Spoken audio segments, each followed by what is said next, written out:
All right, everybody. Good afternoon. We've got a practice report for today, Wednesday, December the 18th. It's a lot. I know I made that video earlier today talking about some of the major concerns that we had about some of the players that are really under the spotlight this week, but there was a lot going on here that had nothing to do with those three guys. So we've got some stuff to work through here. Brady Henderson with the latest. Let's go ahead and just zoom in on the stuff that we care about. DNP list. We got a DNP list here, and it's long. Some of it is rest, but some of it is not.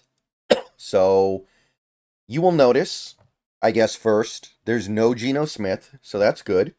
So he did participate in practice as McDonald predicted. So we're cool with that. Ken Walker did not practice. Oluwatimi did not practice, which McDonald indicated was a possibility. So we'll know more tomorrow. It sounds like Walker and Oluwatimi will be able to practice tomorrow, and if they're not, that would indicate things are worse than expected. So Walker and Oluwatimi, worth monitoring. There is reason for optimism, but they did not practice today. Now, we got DK Metcalf here. He's not practicing with the shoulder, but he's had that for like a month, and it hasn't stopped him from playing yet. So it's clearly something he's capable of playing through, even if it keeps him out of practice sometimes. So, that's whatever. Okay. Brady Russell didn't practice. Okay, I'm not too concerned about that. Leonard Williams gets a foot rest day along with the just general rest day. We know that he's dealing with that. He's been dealing with that for like a month, kind of like DK. So we don't have to be worried about anything there, I think. Trey Brown still not practicing with the hamstring. Again, not really somebody who plays, so okay. And then you've got Lakin Tomlinson with the rest, Lockett with the rest, and Jaron Reed with the rest. Sure. Bunch of players who are over 30. Makes sense. So that leaves one that is a little bit out of left field here. Zach Charbonnet. Oblique injury. Did not practice. Let me tell you, this is not what we need. Let me tell you. I look at this and I go, what are we doing here? Why can't we just have a healthy backfield? Why can't we have healthy running backs? And I know it's Wednesday, so it doesn't have to be a big deal yet. And the coaches didn't really say anything about it, so it's possibly minor. But this does not make me happy. It doesn't make me happy. We're about to play a really, really difficult to deal with the Vikings defense. And our top two running backs are not practicing on Wednesday. I don't like that. Doesn't mean it can't get better over the next couple of days, but right now, Charbonnet, with a new surprise injury, is not practicing.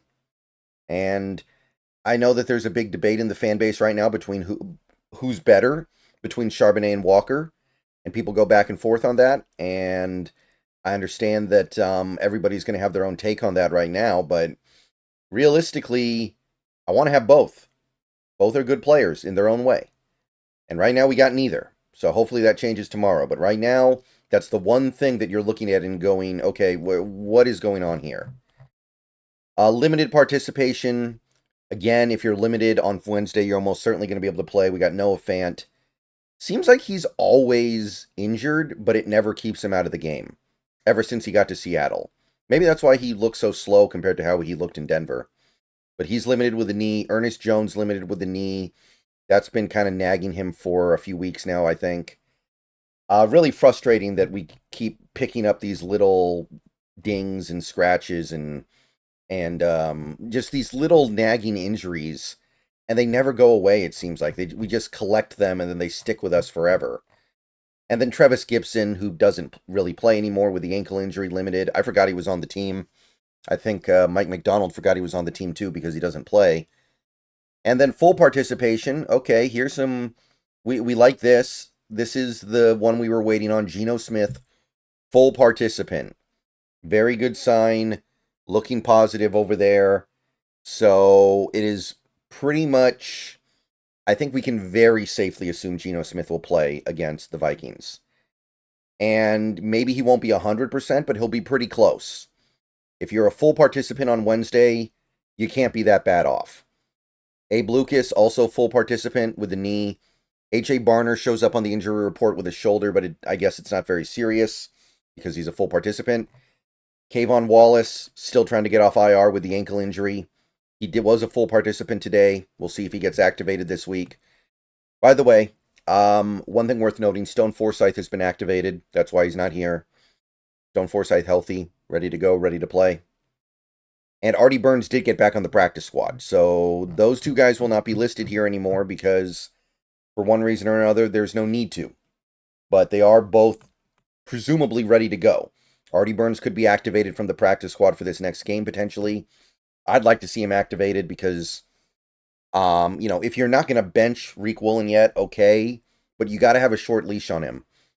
Like this isn't a talent thing. This is an effort thing. And I have very low tolerance for that right now. So it's a long list. It's not terrible, but it's not great. Vikings, they posted their injury report just a little bit ago. They got 2 DNPs here, both on defense. One on defense. Fabian Moreau with the hip injury did not practice. That one's not super notable. But Jalen Redmond with the concussion, he plays a fairly decent amount for that defense on the line.